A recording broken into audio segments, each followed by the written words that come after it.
Good evening, everybody. My name is Ben Southall. I'm the founder of Best Life Adventures, and tonight I'm hosting another Wild Earth Australia Wild Chats. Today, I am speaking to someone who is currently on the opposite side of the planet because I'm sitting on GMT here in the south of England, speaking to Cam Bostock, who's over there in Perth in WA. Cam, welcome to the show. Thank you, Ben. Yes, other side of the world, but very happy to be here on the other end of the day. And an awesome kindred spirit in a way because your passion is very much, breathing in lungfuls of oxygen, exploring the great outdoors, getting out, pushing yourself physically and mentally. So I think the next hour is going to be an extremely interesting insight into your world, your travels, all that sort of stuff. We always like to get the guest of the show to do the intro for themselves, though. So give yourself one or two sentences and tell everybody who Cam Bostock is.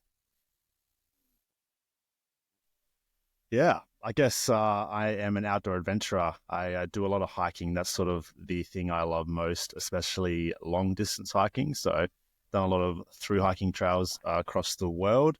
And I just love all things outdoors, to be honest. I love breathing in big lungfuls of oxygen, like you mentioned, and I feel most at peace outside. So that's where I spend a lot of time. Good. I also, create videos around my adventures. So that's all online for the world to see as well. And you do it damn well. I'm gonna have to say, I sort of got involved in social media in the early days of it, in sort of 2000, 2009 sort of time, and dropped off the radar a little bit since then. But really, really interesting just to see the way you're sort of capturing the content, the way you're inspiring people. You keep it simple, you keep it effective. This is sort of the day to day of what I suppose your income stream is and the business is and what you are as a human. But I want to sort of rewind back to the start to sort of find out the guts of Cam and where you were born and where you grew up and what your first early days of life were like and what your touch points were with nature. So just give us a sort of insight into you in those very early days. Yeah, I was born and raised here in Perth, Western Australia, where I still am right now. I've traveled quite a bit and hiked in a lot of places, but I always come home to Perth. Even though we probably don't have the best hiking in the world here, it is an incredible place to live, and I do love it. And I did grow up pretty outdoorsy, actually. My parents were into camping, fishing, getting out and about quite a bit, so I think I was exposed to that pretty young. When I was about 5 or 6, my parents kind of uprooted me and my two siblings, and we did a big lap of Australia in a bus. We were called the Rough Nuts, and we spent, I think, about 13 months on the road working as we went and doing all kinds of stuff, on a budget. So we would like cooking damper and jaffles on the fire, which is some classic Aussie sort of camp foods, super cheap and simple stuff. And prospecting and hiking and fishing and doing all that kind of stuff. So I have very fond memories of those early days. Not that I remember everything because I was quite young, but I spent a bit of time outside. I think the older I got, the more disconnected from nature I actually became, funnily enough. I ended up being quite an introverted person. I got really into video games in my teenage years, so I spent a lot of time inside. I think probably between the ages of like 10 to 20, maybe around that time frame. I did not expect that. Didn't spend a whole lot of time outside.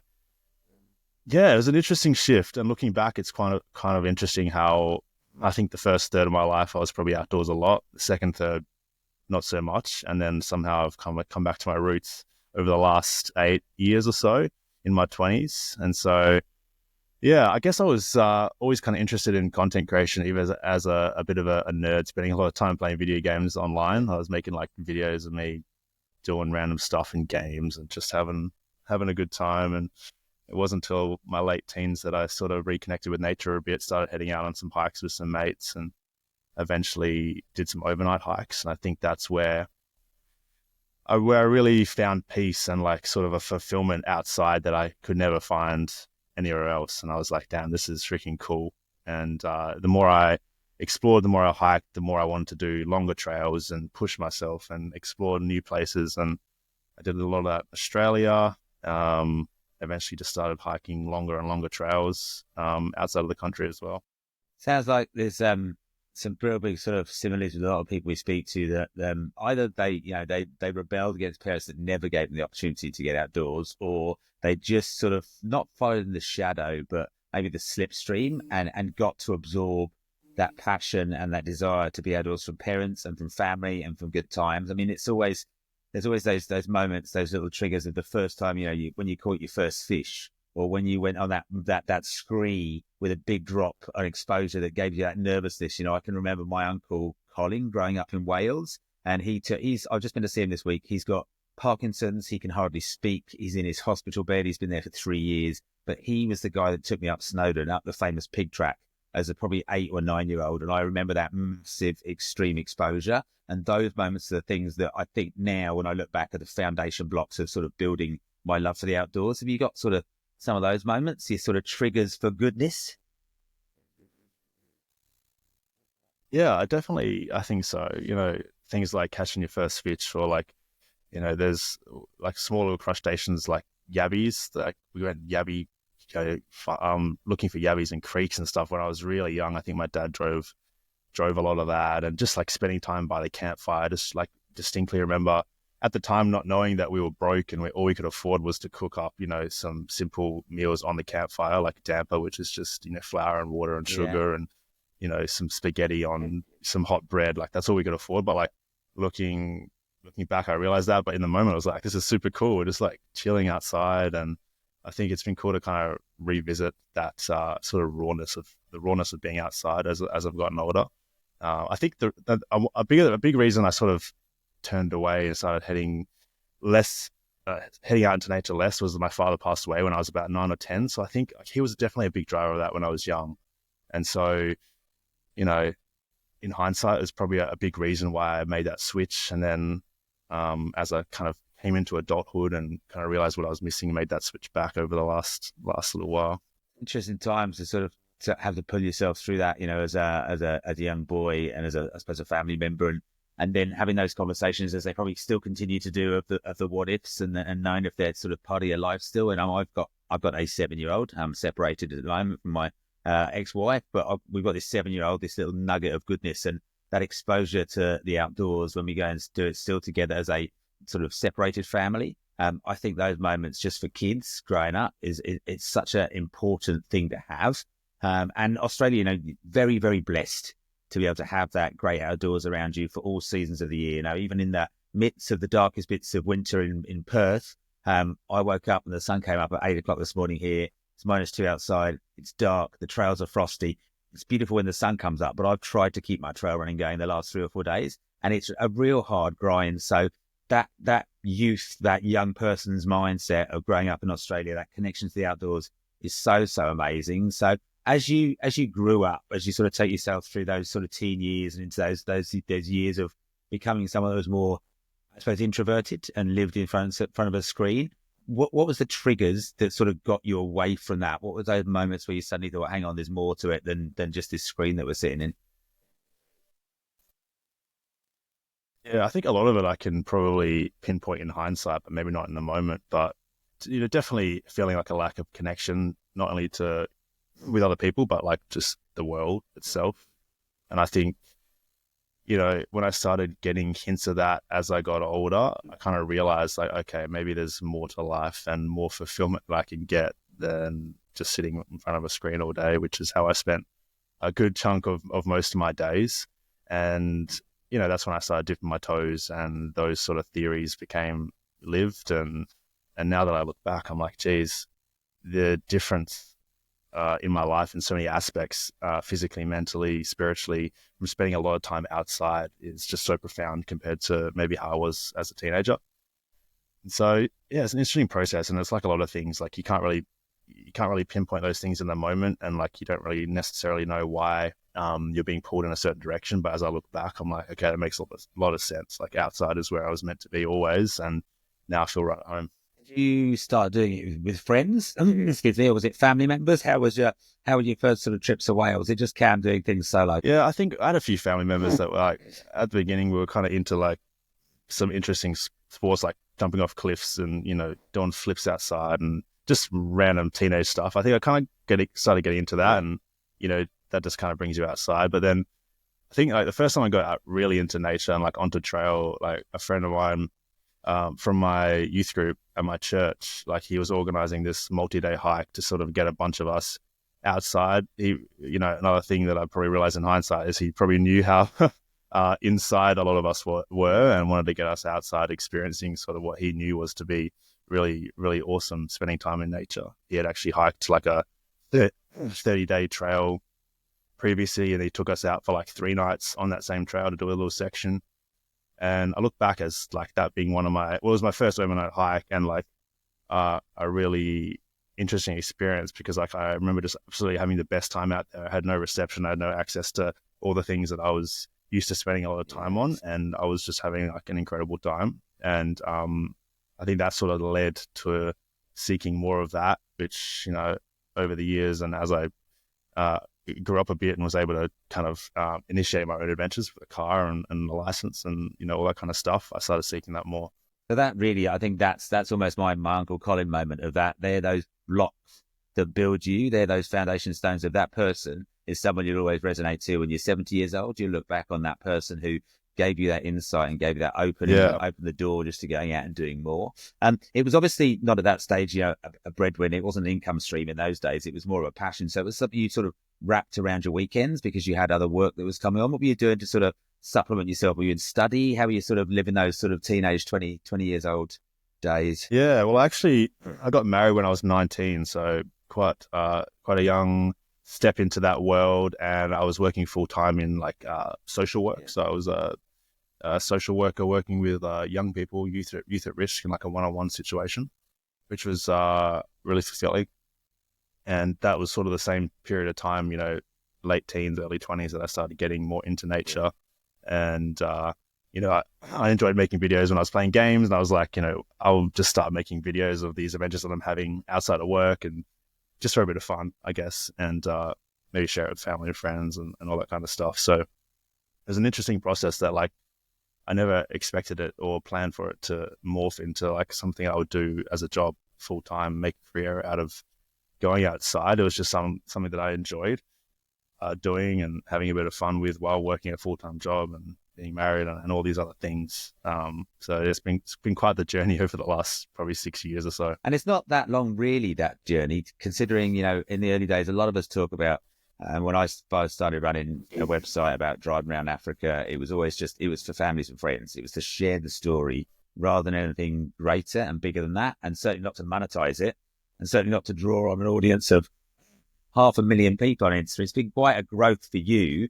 And what do you put it down to? Is it down to the simplicity of it? Is it down to the fact that people are researching these trips? Is it down to, you know, your nature on camera? What do you think the success comes from at the moment? Yeah, well, I think the success and the growth have come from different things over the years. I mean, I've been doing this full time for 4 years now. So, you know, I've treated it as a job over those 4 years, even if I wasn't making a full-time income off it at the start, and really trying to work out how I can reach people and how I can inspire people, and that people can actually, you know, enjoy and connect and engage with my content. So it's been a process of learning, you know, what works on social media and on YouTube, and trying to make the best content possible. But I think really what it comes down to is the core of it. Like, I just enjoyed doing this before I made any money from it. And I was always authentic with it because I had no reason not to be at the beginning. And that's kind of kept true, I think, throughout my entire content creation career, being super authentic and just sharing the ups and downs of what life is like outside in trail, on the wild, on these challenging adventures.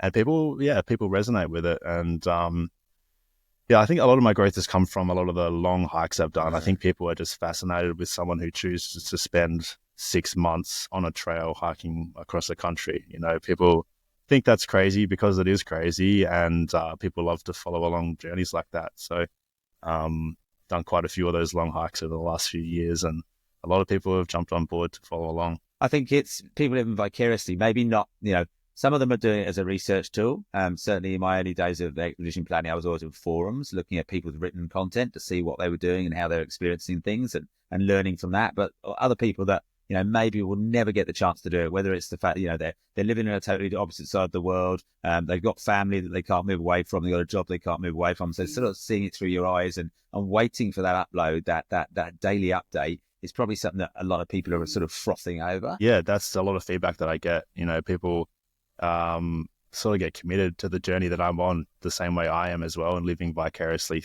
through me, or getting inspiration from every day and just kind of seeing what I'm up to.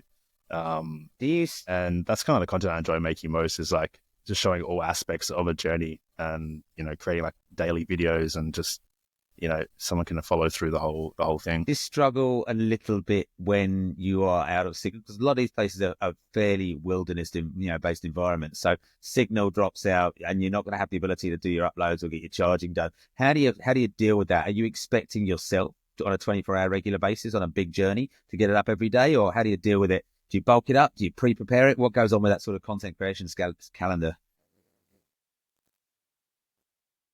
Yeah, it's an interesting challenge, because like half the reason I hike these trails is to drop out of reception and just like disconnect from the online world and that kind of thing. But then also I'm posting daily on a lot of these big trails, and so yeah, it's been a process to try and work out the best way to do that. For me, it's like you alluded to, sort of like batch creating videos and uploading them on a slight delay. So when I reach a town, for example, on a long trail where I might have some reception, I will edit, like 5 videos and schedule them to upload each day from there on. And then I'll go into the backcountry for the next 5 days and have no reception, but still film and maybe edit some of my videos on my phone. And then I'll get to the next town and do the same thing. So everything's like live the day of.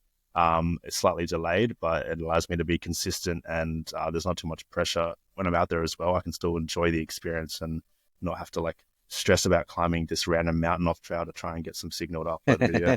And it looks like from the gear that you take, even on the big stuff, your own personal gear, your backpack, all this sort of stuff, you're not carrying a vast amount of stuff. Does that come down to also your gear that you're producing your content with? Is it simple stuff? Have you got drones? Have you got Insta360s? What are you really using as your day-to-day gear to put this stuff together? Yeah, I mean, the longer trails I attempt, the more I'm trying to dial in the weight of my gear to be as light as possible. And that includes my camera gear as well. So on some shorter hikes, I might take along a drone and a camera and a tripod and a microphone and all this kind of stuff. But most of my big hikes, especially these month-long hikes, everything is just my phone. Yeah. Like I don't take a tripod. I don't take any extra gear. It's just my iPhone and me. I talk into my iPhone. I film on my iPhone, edit on my iPhone, upload from my iPhone. They're pretty damn powerful and impressive these days with the cameras and all the stuff they can do. And so I've found to be able to consistently upload on trail and just produce content at that scale, it needs to be the simplest process, the simplest gear setup as possible. And so I've just kept it to one device, and it does it all. And the only thing I think straight away about that is then I'm using my phone, you pick it out of the showroom and you get it, and the battery lasts all day, every day, maybe even 2 days if you're lucky. And then you start getting into this heavy data manipulation in video, and you're doing all this stuff and you're editing it, and all of a sudden that battery life is disappearing. How are you keeping things charged on the trail when you're away from power points, you're away from terminals? Are you using, what battery packs are you using? Are you carrying a solar panel all the time? It's just, people are curious about this stuff, I reckon. Yeah, that's a question I get a lot, because it's obviously very battery intensive using the camera on your phone. That's one of the most battery intensive tasks. And then also, if you do have to have reception on trail, like connecting to the internet and uploading things, super battery intensive. And then the editing and everything else that comes along with it. And so it's almost an art form these days. Within the content creation community, spending a lot of time outside is like battery conservation and how you can maximize the battery you have, because you don't want to be carting around like kilograms worth of battery packs. So I keep it really simple, and I just try and really be as efficient as possible with my battery usage. I use a 20,000 milliamp Nightcore ultralight battery pack. Yeah. Nightcore do these just really sick ultralight battery banks. I've found that 20,000 milliamps is enough for up to like 8 days. Right. Between towns or between outlets where you can charge. And so I haven't taken a solar panel on most of my hikes. I think if it was like a longer stint than like a week or closer to 2 weeks, a solar panel makes a lot more sense for that extra weight, because you're going to end up having a lot more efficient use of your weight rather than carrying extra battery packs if you have a solar panel. I've never found to be honest, I've never found the most effective either of really producing enough charge. You got to have it on the backpack for 8 hours a day in pure sunlight just to be able to maintain a charge rather than sort of build anything. So I've never found the most effective things, but yeah, I put it out there and someone tell me something different. You have to be in the right environment with the Yeah, the one place I've had a lot of success using a solar panel was like trekking and mountaineering in Nepal, because like you're in alpine environments all the time, and which means like you have direct access to the sun like 90% of the time, unless there's some sort of low cloud in the mountains, and you either put on your backpack or you can set it out at camp or whatever, and I've found that that's quite useful. But generally, like a lot of the hiking trails that I do, like half the time you're walking through forests or in the shadow of a mountain anyway. And so the time that your solar panel can be effective is really minimal. And so, yeah, the extra weight that it takes to bring one along isn't generally worth it. You could probably bring a small battery pack if you need that bit of extra charge, or just be really efficient with the one you've got. Yeah. That brings us nicely on the trails in a way, because I've been looking through your socials and having a look at some of the amazing places that you're sort of taking yourself to, mentally and physically and logistically, to get yourself to some of these. In your early days, you're doing your overnights and your weekends and things like that. Where did you sort of set the foundation of Cam? Where did you fall in love with in WA as your local trails before you started to think, okay, I'm going to go further afield than here? Yeah, so it's a great question. I don't think Western Australia is particularly known for hiking. It's definitely not known for any sort of elevation or mountainous, terrain. We're very flat here in Western Australia. Not many mountain ranges. Our tallest peaks are tad over 1,000 meters. So Harry, it I've basically been up it. It's could a be brute flat when you're talking. Yeah, well, you can drive to the top of Mount Mahari. That's pretty much to tell you all you need to know about Western Australian mountains. But we do have one long distance trail. It's called the Bibliman Track, and it's about 1,000 kilometers long, and it runs from Perth, the capital, down to Albany on the south coast, and just an incredible trail. That was the trail I did that first overnight hike on, just a couple of days near the Perth region, and that was the first long distance hike I decided to do end to end just after the COVID pandemic in 2021. Okay. At that point, I was like, pretty into hiking. I'd done a few overnighters and a few shorter trails, and I was like, I'm going to do the Bib Track. Like, that's my home hike. Yeah. It's a long, big challenge, and I had a friend who was really keen to do it with me, and we decided, like, screw it, we're just going to do it. And so, yeah, I think it was September 2021, walked the Bib Track end to end. Took us about 3 weeks, so we really pushed ourselves, walking like close to 50k a day. Wow, that's big distances. That's the thing with a lot of my hikes. I love pushing the body. Wow. Yeah, big distances, but I realized how much I love that. Yeah. I love being in nature and just finding out what I'm capable of in like really raw environments. In saying that, the Bib Tracks are a pretty relaxed hike. It's a flat state, so there's not a huge amount of vert. Mm-hmm. And the trail is extremely well looked after. The Bib Track Foundation and, hundreds of volunteers maintain the trail really well year round. So it's really non-technical, really clear, and really smooth, like switchbacks and that kind of stuff. Does that, by its nature and the quality, fairly easy walking for the most part, but really beautiful. Does it make it busy? Because there's obviously the ease of access, the lack of vert, all those things. Yeah, it's a pretty busy trail. Like it's one of the premier hikes in Australia. I would say it's potentially the best hike in Australia, just by its sheer length and the diversity of landscapes and the beauty of it. And there's like, incredible campsites along the whole trek with open air huts and toilets and water tanks. Every sort of 20 to 25k. It's an incredible trail.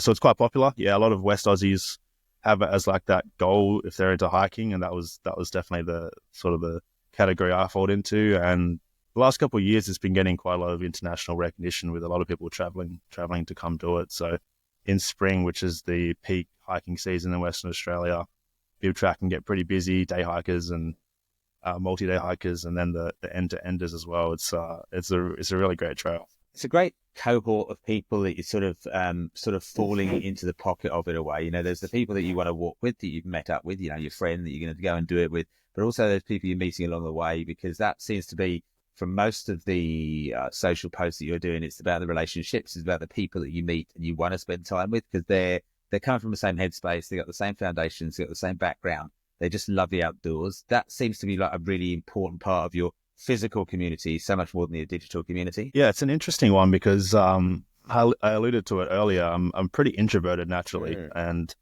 I feel like being around people is actually what drains me in social situations, and being alone, especially in nature, is what recharges me and fuels me. So like historically, a lot of the hiking I've done has actually been solo hiking. The Bib Track, I was with a mate, which was awesome. But But the next big hike I did in New Zealand, it was completely solo for a few months. And it's only till recently that I've actually sort of discovered my love for group hiking and like hiking in a community and being part of that sort of outdoor, cohort of people. I've come out a bit out of my shell, I think, over the last couple of years, quite intentionally trying to,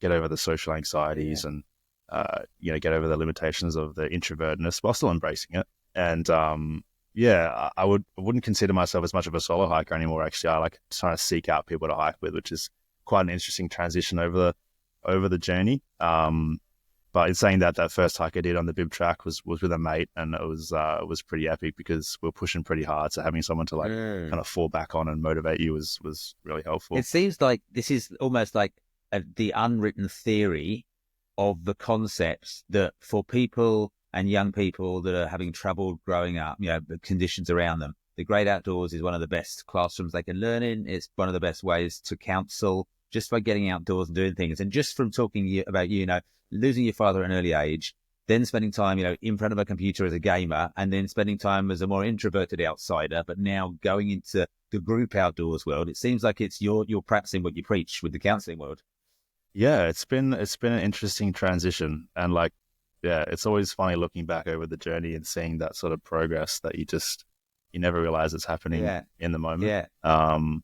But I always tell people, and it's a big reason I create content, that the best thing for physical and mental health is getting outside, and then, add to that movement and exercise and community, and you got a winning formula. And hiking with people just ticks all of those boxes. And so I'm embracing that more and more and trying to share more and more of that as well. Amen. That is a good answer to that one. Looking at then, so you're doing the WA tracks. You were pretty lucky in COVID in a way in WA because not really much phased your premiere. You were still able to really live life and get outdoors and explore and stuff. As the rest of the world started to open up at the end of 21 and 2022, was that then when you started to look overseas for some of your next adventures? Yeah. Well, I think there's definitely quite a few great trails in Western Australia and across Australia as well. But I exhausted the big ones that I wanted to do, at least in Western Australia, pretty quickly. And so I started looking abroad and seeing what was out there. When I hiked the Bibbulmun track, I wasn't particularly aware of trails that were longer than that around the world. I probably assumed that they were out there, but I didn't know about them. And so I guess when I started getting into that world of through hiking, that's when I started hearing about all these insanely epic, famous trails across the world, and started thinking, okay, I think this is where I'm sort of trending towards, is hiking these big trails. And the first big one for me was Te Araroa in New Zealand, which is the northernmost point of the North Island to the southernmost point of the South Island, basically traversing the country top to bottom or bottom to top, which is the way I chose to walk it. And I figured that was the logical next step for me. It was a level up in distance and difficulty, and also it was fairly close to home. New Zealand is our, friendly neighbor, and Europe and America and North America and South America are all very far away. So I went to New Zealand in 2023 after doing a few other sort of shorter hikes across Australia, and that was my first sort of international experience on trail. Interesting. You sort of refer to it as the nearest neighbour. When you're over in Perth, I live in Currumbin in the Gold Coast. I'm very close to the Wild Earth Birdie store. It's really interesting because obviously you've got that sort of that massive journey, the 5-hour journey to get across the country. Then you got the 3 hours to get to New Zealand. That is an international flight in most people's eyes. The 8-hour flight to get across to New Zealand seems like you're really journeying to a far off magical land. And for so many people, New Zealand is that magical place. For you, it must have thrown up elevation, big steep climbs for the first time, changing weather conditions on a huge scale in comparison to what WA does. Was it a really big wake up call to suddenly go and do this different terrain and different weather systems and different landscape? Yeah. It's a wildly different place. As much as I love Western Australia, New Zealand is an incredible, amazing, different beast that is, if you're into outdoor adventure, it's just super enticing. So going over there was a little daunting for sure. I obviously done a ton of research, and I really honed in my gear to sort of fit what I thought was coming for me. Yeah. I started the trail in Bluff on the southernmost point of the country, which is typically where most people finish that trail. So I actually hiked, pretty much the whole trail alone. I didn't see many people because when I was starting, a lot of people were finishing. I started late in the season because I started at the opposite end. Okay. And yeah, it was a challenge, and I didn't have many people to lean on, and there was a few bloody sketchy moments on the South Island of New Zealand. I mean, like you say, the weather can change just like that. The terrain's brutal. The Te Araroa is quite a young trail in the grand scheme of things, and it's definitely not as well maintained as some other trails, definitely not as well maintained as the Bibbulmun track. Not as many switchbacks. The trail isn't clear in some sections. There's a lot of blowdowns and washouts, and the trail just gets washed away in certain parts, and it's just like a wild journey. So for me, it almost felt like my first real hike, the Te Araroa, even though I'd hiked a bunch in Australia the comfort before, zone of because it was WA just had this disappeared, and you got to evolve and change you. Yeah, it wasn't comfortable anymore. Yep, 100%. But I loved every second. How did that go? Epic. Obviously, you got an experience of hiking in the wet and the miserable and stuff, but did you really upgrade your gear at that stage? Was that then, okay, I've got to park the stuff that I'm familiar with, and have you evolved your gear? Have you stuck with your base foundations of what you've always had? How's that gone on your sort of gear journey as you've taken on different terrain? Definitely, it's evolved. I think my hike on the Bib track, I just went to my local outdoor store, and I just bought the first thing I saw that looked good, and it wasn't particularly lightweight, particularly fit for purpose.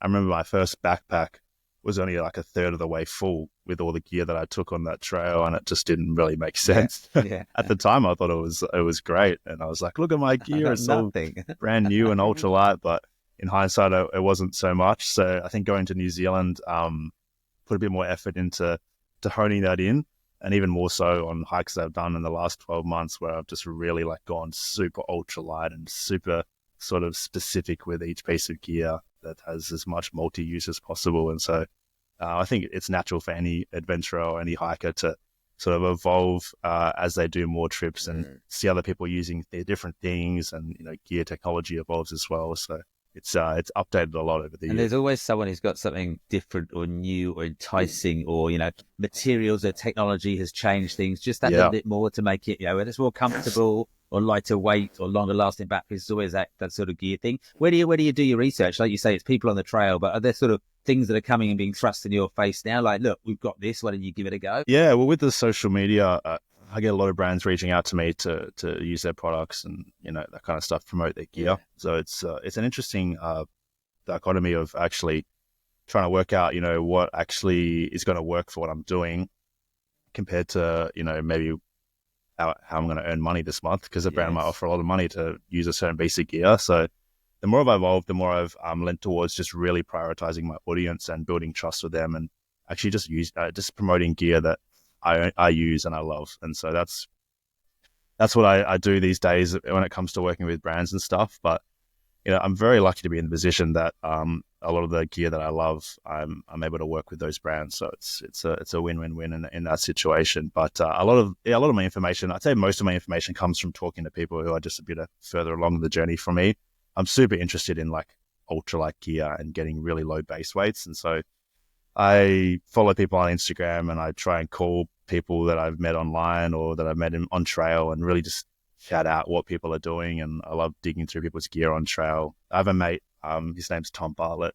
He lives in the ACT in Canberra, and he's like one of the most knowledgeable gearheads I've ever met, extremely experienced through hiker and FKTR. Like he's the real deal. And I call him before every hike, and he always shaves my base weight down by like half a kilogram. I just did a hike with him recently, actually, just learned so much. So just getting knowledge from other people and testing things and figuring out what works for me it's been a fun process, and I'm still in that process. I love it. It's a fine line, isn't it? Because you almost become the emergency services worst case scenarios, where you get the headlines now, the hiker that was found with minimum gear in this, and it's like, minimum gear, but didn't just walk out the store with minimum gear, spent years building the knowledge and the rapport with that equipment to know that's what I need in a worst case scenario.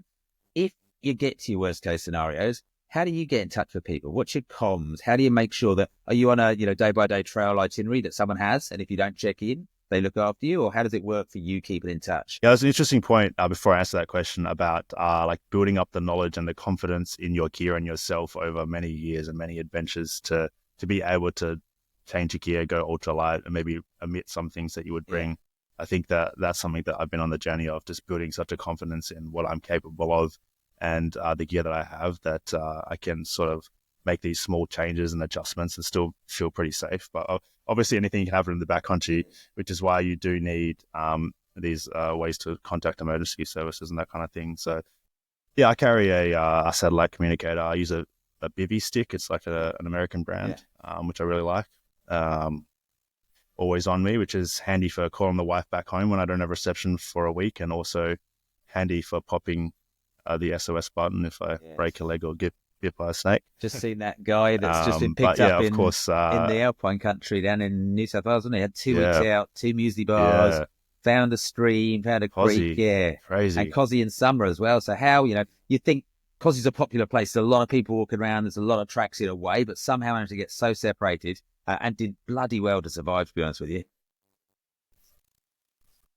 Yeah, I mean, good on him for getting through that, because that would have been scary. I just hiked the length of the Australian Alps walking track in December, so I was out there for about 25 days, and yeah, it's crazy. As soon as you leave the popular tourist trails, you're just in the wild, and it's just like overgrown and remote and like really hard to navigate if you don't have the right tools, which is why it's obviously so important to make sure you are prepared and experienced before hitting those sort of environments, and like letting someone know where you are, where you're going, where you're meant to be at what time is super key as well.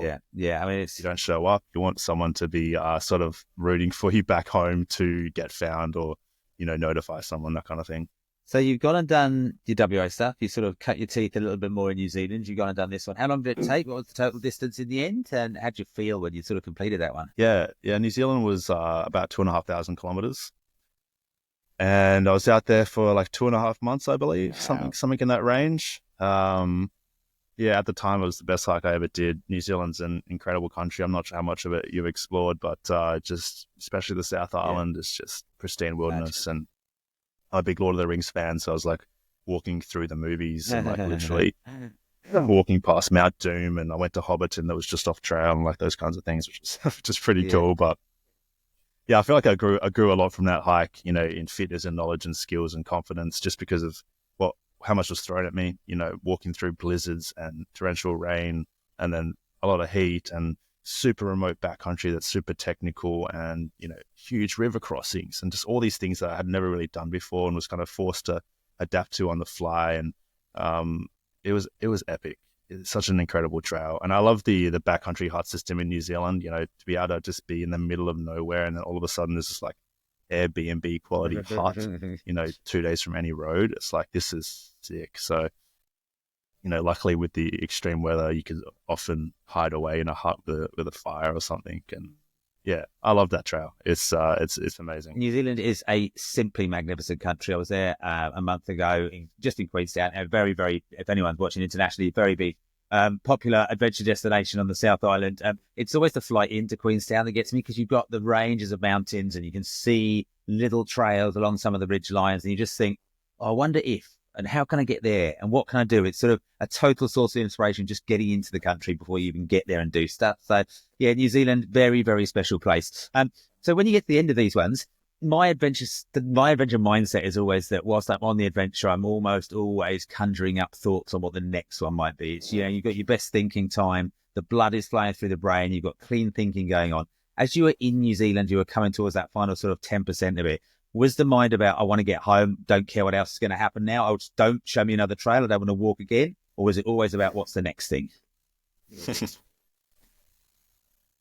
Yeah, it's probably 50% really wanting to get home and to be done walking, and then the other 50% is like, what can I do next? 100%, I'm in like two minds at the end of every hike. And it's funny on these big through hikes, especially ones that are fairly popular. Like, I didn't walk with many people on Te Araroa in New Zealand, but I definitely met a lot of other hikers, especially from around the globe, Europe and America. And you get chatting and you hear what other trails they've done or what trails they're planning to do, and then you just look into them, and it's just like your list grows, and there's all these places you want to see.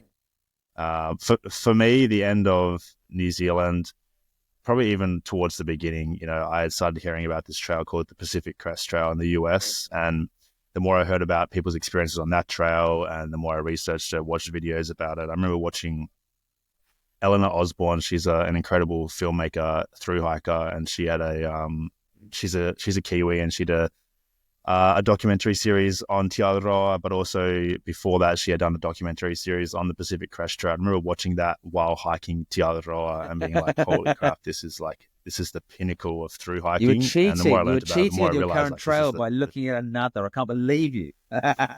I definitely was. I definitely was. Yeah, yeah. And so that was something that I was like, I'm going to do that one day, maybe next, which ended up happening, which was epic. But it's funny. Yeah, it's always mixed emotions at the end of these long walks because like I'm away from my wife and my family, and they're all very gracious for letting me go so fast. I'm missing home, and I can't wait to finish walking. And after 3 months on trail, you're exhausted. Your body's fit because it's walked so long, but it's also just ready to stop and to be done, and it's tired. And so there's a lot of that at the end. It's like, thank God it's almost over, but then it's also the most incredible experience of your life every time. And it's just like, I know when I get home, I'm going to want to be back out here. So It's a do very next? And then healthy when I do get home, endorphin it's like, chasing okay, let's start exercise, planning. isn't it? It's a very healthy desire to be doing something Yeah. else. We always talk about, an adventure. You build and build and build for the adventure. You activate the adventure, and then you drop off the cliff, and you get that almost like a slight micro depression of how on earth do I get that feeling back? How do I get the buzz back? So when you go back to WA, obviously it's the massive, most amazing, beautiful embrace to get back and see your wife. You spend that time together, and then are you back to work? How are you funding your trip at this stage? It's early days of you on socials. How are you funding your trips to sort of New Zealand? And would you then drop back into your work frame? How does that go?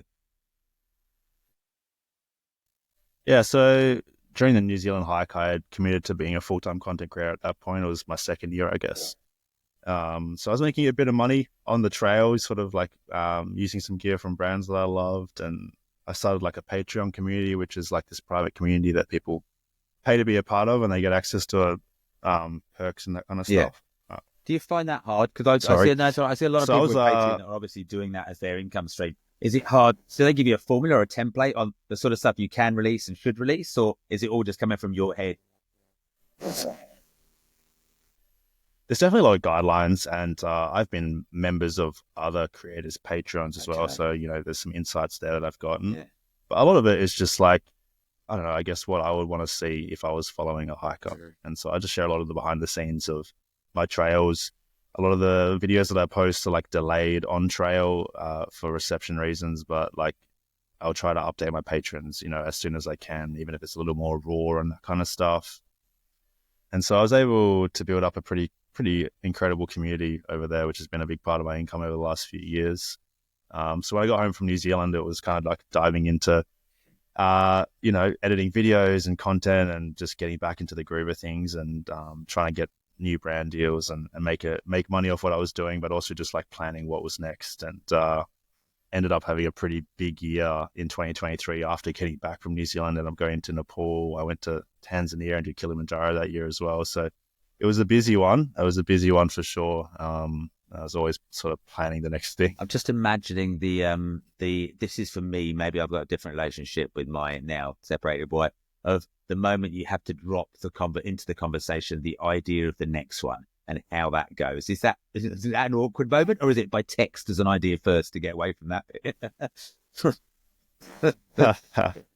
There's always, a little subtle hint, maybe 2 weeks beforehand, and then I'll drop the full thing. Yeah. But my wife is the most incredibly supportive person on planet Earth, and she knows that this is what brings me a lot of joy, and these days what brings the income in as well. Yeah. So she's always on board with the ventures I want to do. Some of the longer ones, I wouldn't say they're hard to convince, but they're just hard.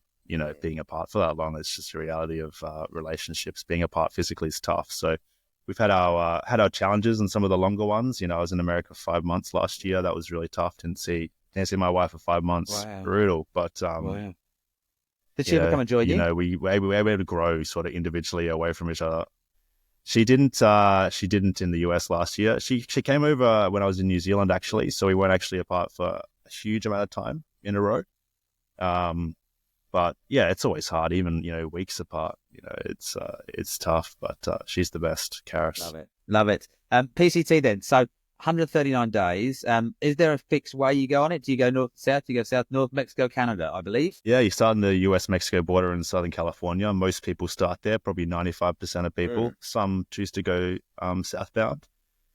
But I went with the crowd, and you finish on the US-Canada border in northern Washington.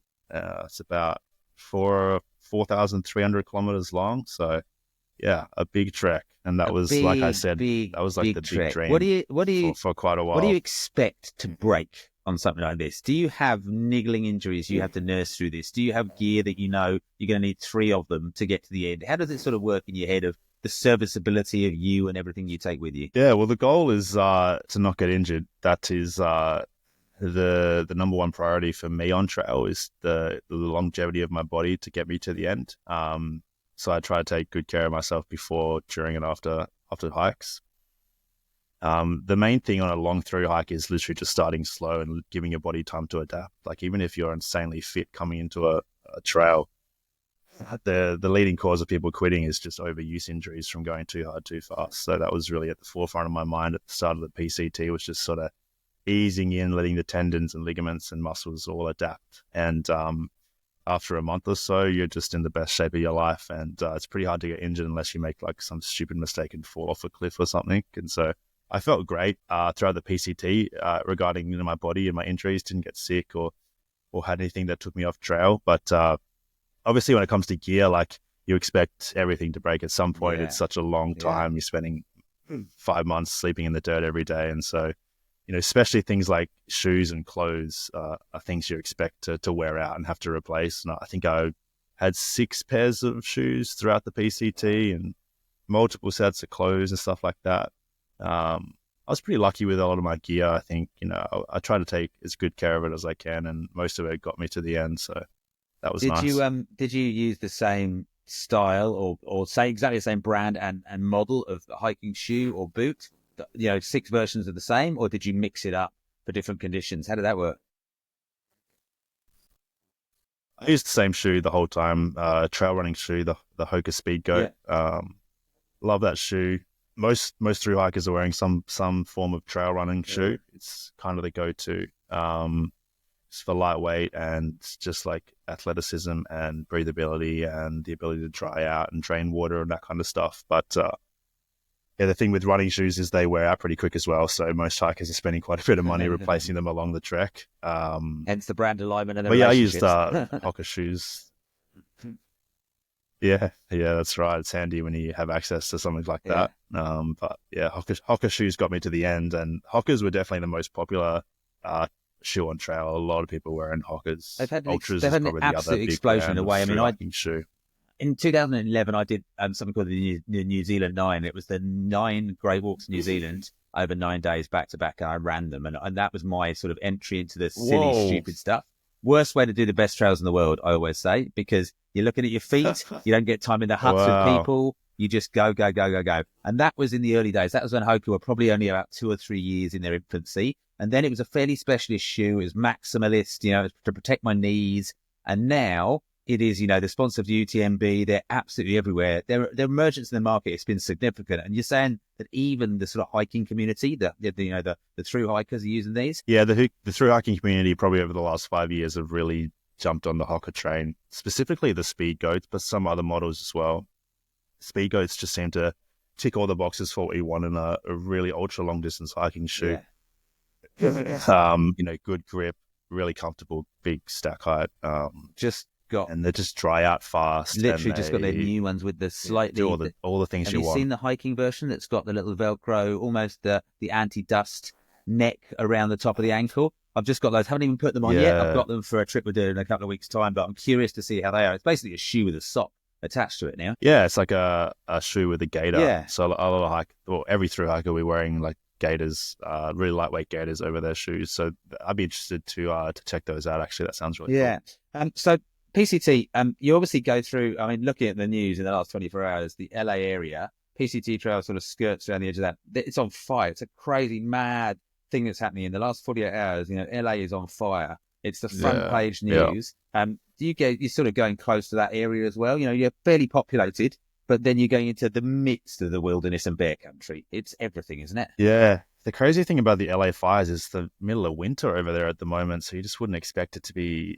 so crazy. And, obviously it's quite close to the city, so it's really, going to impact a lot of people if it goes much further. But the PCT season is through the heart of summer and right through the wildfire peak season. And so it's always a huge consideration for thru hikers.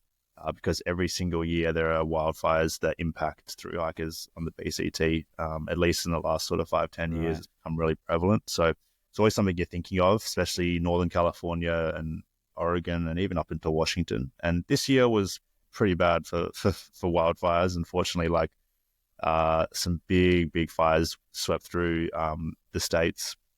There was one, the Park Fire, which was, I think, the third biggest wildfire in Californian history, swept through during sort of the peak season of the PCT. And a lot of people some people had to get evacuated, and a lot of people had to skip trail, which is always a bit of a bummer. Breaks the formula. Yeah, me and my group were fairly lucky, actually. We were pretty lucky with fires. We sort of dodged a few of them, but I think we ended up having to skip about 100 miles of trail just because wildfires had burned through or were currently burning, and it's just unsafe to obviously walk through those areas. So yeah, it's a pretty unique challenge of the PCT, the wildfire season. I think it seems to be getting worse and worse. And unfortunately, the longer you wait to hike the trail, at this rate, like half the trail is going to be burnt. So we're walking through burn zones from years prior, which is always a bit of a different vibe, very apocalyptic, walking through like a 30-mile section where there's nothing alive and it's just black, burnt ash. There was quite a few sections like that. It's quite unique. So yeah, hopefully this LA one doesn't go too crazy. It sort of drops you back down the feeding chain of us as humans on the planet, doesn't it? When you start to realize, you are literally a human walking along this massive trail that Mother Nature and nature itself are very much the bearing factor that you have to be concerned about and be able to be aware of, from the incoming, I imagine, rain and electrical storms to the fires. And then when you get up to the north, I love some of your social clips about, spotting the bears. Most people would be like locked down, get away, run away, but they're part of the journey. You see them in the day. Do you fear them at night? How does that go? Yeah, bears are interesting one. Obviously, there's no bears in Australia whatsoever, so it's definitely a bit nerve-wracking going to the US knowing that there's bears around. Luckily, it's just black bears on the PCT. There's no grizzlies, and the more interactions that we had with black bears, the more we sort of realized that they're not out to hurt you. And there's very rarely ever a black bear attack that doesn't involve a human getting in between a mother and its cubs. So yeah, we saw quite a few bears, which ended up being just like a really cool part of the journey. Like you said, we almost looked forward to it because it's like, damn, this is just like an incredible creature in its natural habitat. And got up and close with a few of them, surprised each other on the trail a couple of times. And, most of the time the black bear's more scared of you and they just absolutely bash into the bush away from you. We did a lot of night walking, and so it's a bit nerve-wracking at night. I saw one black bear like right in front of me on trail at like 11 p.m. at night, and that was scary. What's the reason behind doing it at night? For the experience, to get your distance, to get to a trail? Why nighttime? Yes, most of the time it's to avoid the heat of the day. We're hiking in the midst of summer, and so some days are going to be, we had heat waves that we reaching 40 degrees Celsius in the daytime, and so it's just way more comfortable and a way more efficient use of resources to hike in the early morning and the late evening and the nighttime a lot of the time. So that's probably a big reason for it, but also sometimes, like if you're just doing a particularly huge, long day, you want to push a bit longer, we'll hike into the night and that kind of thing.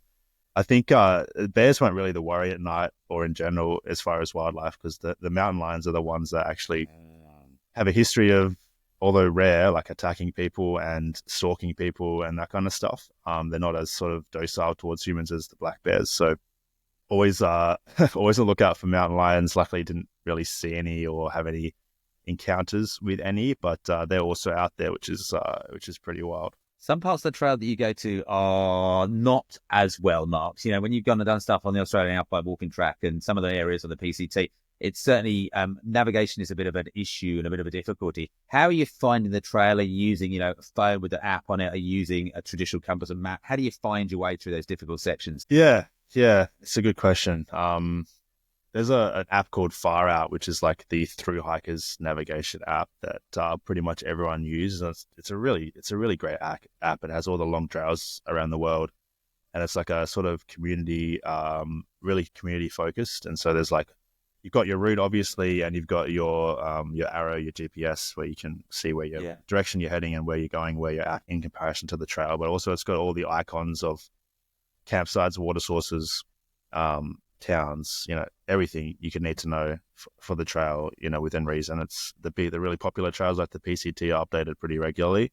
And if you click on like an icon on the app, anyone can comment on that icon. So if I'm on trail and I get to a water source that's marked on there and it's dried up, I'll comment like, there's no water here. And then the next person who has recently connected to the internet and updated their app can see all those comments. So it's really, really handy for through hiking, especially on popular trails. And that's what most people will use. But I also have a bunch of other apps on my phone. I don't really use paper maps at all.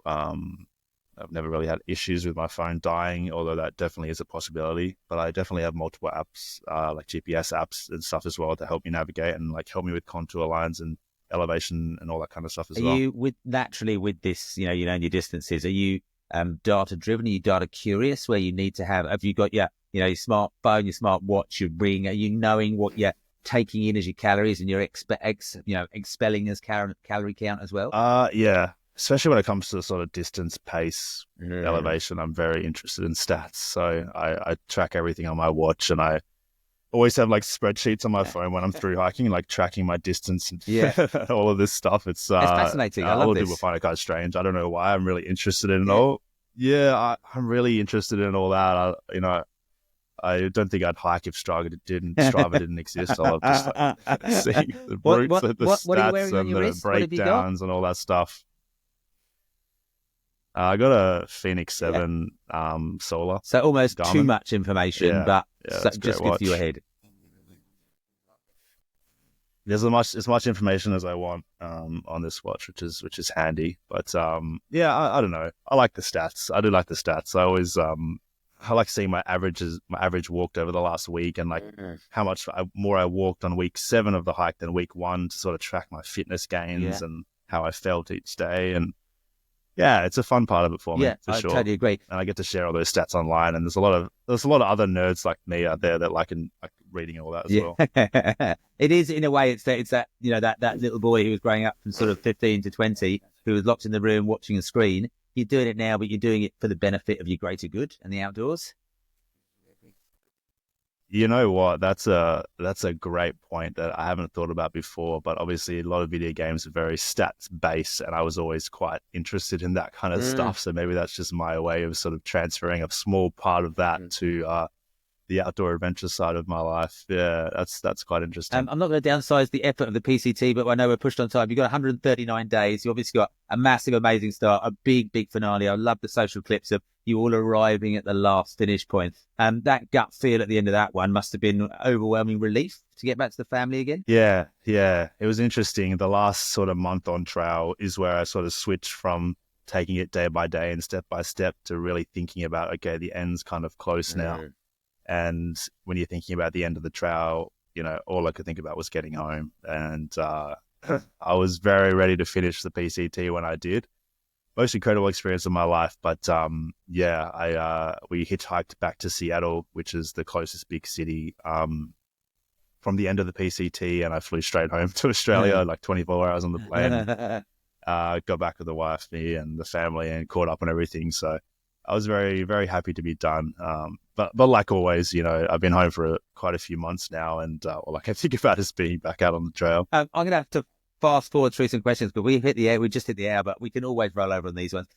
I regularly take people to Nepal. I saw you did a massive hike through the Himalayas as well, and you ended up with some climbs as well, with some summits. Just give us a sort of summary of the Nepal adventure. Yeah. I've always been interested in mountaineering and high altitude stuff. I did Kilimanjaro a couple of years back, which was epic. Got really sick at the top, but made it up there, and it was just like the best feeling in the world. The same group of guys that I went on that trip with decided the next logical step was to go to Nepal and try and climb some Himalayan mountains. So we ended up doing about 30 days trekking through the Kumbh region, and decided to do a couple of the sort of beginner mountaineering peaks, Island Peak and Le Boucher East, which was epic. Did Le Boucher Alpine style, which was a lot of fun and a good challenge. We actually had Armor de Blanc on the summit list for that trip, and so it's a biggie. We got to the base of it, and yeah, it's not for beginners, and we were beginners, but we thought, why not? Why not try? We had a really good team of Sherpa and climbing guides. Of the group of 7 that we were with, only one of us made to the summit. It's exposure. It's just full on exposure, isn't it? I mean, a knee that's issue, what would kill me is the exposure. I think. I mean, it is drop like nothing else that we ever experienced. And to go with an Australian for the first time to do the Everest Base Camp trek, it's just the wow of the scale of the mountains. Yeah. The Himalaya is just the most incredible place on earth, isn't it? It's just the size of these peaks, and like we summited Island Peak, which is the tallest, the highest altitude we made it to at like 6,200 meters above sea level, and just knowing that Everest was thousands of meters higher than that point was just, to me, that was the most mind-blowing thing ever. Yeah. You know, it's a crazy place to So would you say Le Boucher or would you say Island Peak, which is the one, if someone's going to go for the first time, which one do they pick? Probably Island, to be honest. I think Island's, the summit of Island is cooler, I would say. I don't know, they're both epic. I think I'm probably saying Island Peak because we had a bit of weather come in on Le Boucher summit, so we didn't get much of a view. Whereas Island, it was clear as day. I just had the most incredible view ever, and the final ridge to the summit was just like epic exposure on both sides, and it was just a lot of fun. And it's a very varied climb, whereas Le Boucher East was just like sort of steep up the whole way. But they're both I'm great asking for purely sort of selfish beginners. reasons because I'm taking a group back to EBC in October, and I'm like, what can I tag on for my own selfish good? So your advice is very, very key to this decision making. Sure. Well, geez, I reckon go do Island Peak. That's an epic mountain. Yeah. And other things, just quickly as well. You dipped into the world of ultras. You know, ultras from the trail running community. And you know, the winners will run the entire distance. For the rest of us, we will sort of run, hobble, walk, shuffle, zombie walk, whatever. When you did that in WA, just you went for 100 miler, and just like me, you cut it short. How was that experience? Yeah, I was so fit after coming back from the Pacific Crest Trail, so the second half of last year, that I was like, I'll just sign up for an ultra. I'm in great shape. I was in great hiking shape, to be fair, but running an ultra is a different beast. I didn't run at all beforehand. I just kind of signed up and did it, and had a few niggles, and I had my foot play up at about the 60-kilometer mark. You know, up until that point, I had run really well and I felt strong, and some weird thing in my foot started hurting, and I kind of just pushed on to about 100k, and then I was like, it's not really worth sort of compromising any other adventures I've got coming up, so I pulled the pin. But I'm really interested in the ultra space, and since getting back from the Australian Alps walking track in December, I've been getting back into a bit of running, and I'd like to probably do some events this year. Maybe I won't start with 100 miler, I'll do a 50k or 80k. Work your way up like most normal humans do.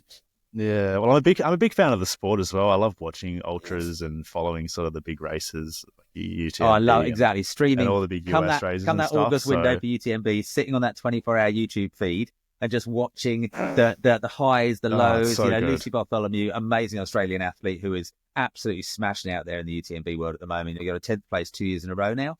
She's just so golden to watch. So fresh to the whole idea. Yeah, well, Lucy's incredibly inspiring. It's funny, I was just before walking the Australian Alps walking track, I was in the Grampians in Victoria, and I happened to be just doing a couple hikes to check it out while the GPT was on. Yeah. The Grampians Peak Trail Ultra or whatever, and we were hiking at night, and like just out of nowhere, I didn't know the race was on, and out of nowhere, like Lucy just comes running through the bush with her headlight. The biggest smile I've ever seen on anyone's face. She was like right behind the lead male, and I was like, "Holy God, she's freaking badass!" Proper gun, hey? Yeah, I love watching her in the races and stuff, and I'm interested in getting involved in some this year for sure. Let's then fast forward. Let's look at today and where the headspace is and what's upcoming for Cam, because that's obviously the next thing. It's the start of the new year. It's 2025. What's on the plethora of opportunity out there for you. Yeah, it's gonna be a big year. I think I probably won't be doing any multi-month long hikes this year. At least none in the plan at this stage. I'm planning to do quite a bit of sort of lower key adventures and a bit more travel with the wife this year, which is really exciting. Yeah, so we're gonna head to Europe for Europe summer. We're gonna hopefully walk the Camino de Santiago. Nice. So definitely a long walk, but a bit of a different vibe to some of the more remote through hikes that I've done. And yeah, a few other trails in Europe, hopefully, a few other trails in Australia, and then yeah, probably work on a few other projects. I'm in the process of writing like a hiking book and building a supplement company, and creating content on social media and all these different things. So doing a bit more than just hiking these days, which I'm really enjoying. And yeah, it's going to be a big year. There's different ways to walk the Santiago, aren't there? I've got a friend who went and did it as the wine trail, and so every night it was a different vineyard, and they sampled wines, everything like that, which leads me very nicely into the world of supplements. Because if you're doing that on a daily basis, you need to get your body back on track. And one of the things that I have been really interested in for the last 2 years, when we take our clients on these trips overseas, like you sort of discovered, and you've got the nail on the head, there is that inability to get the food that you want. The Everest Base Camp Trail, you are carb loading the whole way, and you're not really seeing the ability to top up with the vitamins or the fresh foods and get all the decent stuff in your body you're used to at home. I took my little boy Atlas to Everest Base Camp 2 years ago. He was 5. I loaded him with probiotics in the lead up to that trip, because gut health is that single most important thing to get you to the end of your trail or that success. If your gut goes down, you go down, you can't fuel your body, you can't stay healthy. Go into the whole idea, because obviously you've seen a similar thing and now you've done something about it. You're sort of building this new business. I'm glad you brought out gut health, because like you said, it's the most important thing to actually getting through these adventures. It's probably the most common issue that people have in Nepal, on travels, throughout the world on trails, simply because you're often just eating things that you aren't used to. You're drinking potentially dangerous water. You're actually exposed to all these things that you wouldn't be in regular life, and obviously just not getting the nutrition that you need. So yeah, we're building a supplement company called OptiVenture, and our big focus at the start is to build a product that really dials in people's gut health. I'm glad to hear you gave your son some like prebiotics, probiotics before the trip, because I think that's really the most important thing, is actually building up a really healthy gut microbiome before heading out on trips like this to prepare yourself.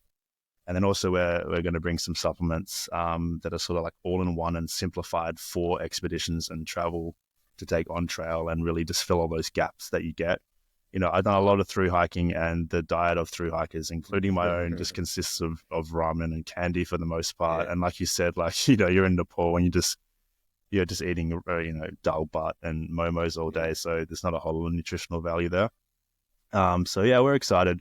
The whole idea for the company was actually born in Nepal, in the Himalaya. My friend that I was hiking with and myself, we had brought along, like big supplement stacks, 6, 7, 8 different capsules each, to try and just really dial in our nutrition as much as best as possible. And we just wanted to create a simpler way that was sort of an all-in-one solution that really hit all the spots and was really convenient to take with you on trail. So that's what we're working on, and excited to be in that process and hopefully launch something sometime later this year. So you've got obviously the drive, the reason, the motivation to go and do it. How scientific do you have to get? Do you sort of bring in the experts? How's it going to work? Developing a supplement. Yeah, absolutely. You need to bring in the experts, which is kind of the process we've been in the last month or so. So we've already got a nutritionist on staff, and we're consulting with a gut nutritionist specifically to work on sort of the proper probiotic blends and stuff like that, to really dial in that part of the business. So we've got a pretty cool team that we're forming out, and the great part of the people that we're bringing, the best part of the people that we're bringing on board is like, not only are they super qualified in that space, but like they're really adventurous people themselves. Like our nutritionist prides herself on like being the hiker's nutritionist and forming diets and supplement regimes and stuff for people on trail. And the same with our gut expert. She's a backcountry guide and all this kind of stuff. So yeah, we've got a cool team kind of forming together, and you mix that with the sort of lived experience of myself and my friend Hirsch, and our years of experimenting on ourselves Yes. with supplements and Yes. that kind of stuff. And we're hopeful to bring something to the market that's sort of never been done before and actually makes a big difference in the lives of people on trail and mountaineers and, people doing these really cool things that we love. It's certainly flashed up in my attention as soon as you got it. It's a space that hasn't really been ventured into. There are people that do it for because they are not healthy people. They do it because they just want to get themselves back up there. But then really doing it, it's a bit like when sort of Radix did their foods for their trails and things. They were working out the numbers that people needed to replace with their calorific values. So you're sort of bringing the science and the adventure space together, which is really wonderful. I am super keen from a Best Life Adventures perspective to be sort of looking at our clients and how we do that with you. So the sooner you can get it to market, the sooner we can chat offline. You can have your first customers with us. Don't worry about that. Yeah, buddy. Well, we'll keep chatting for sure because we'll have, different products down the pipeline to get testing done on. So maybe you can be one of our field testers. Dummies, love it. As the sun has finally risen in the south of England, I've got this awkward dichotomy between sitting in a shadow and the light. The sun is sort of drawing to a close on our conversation, Cam.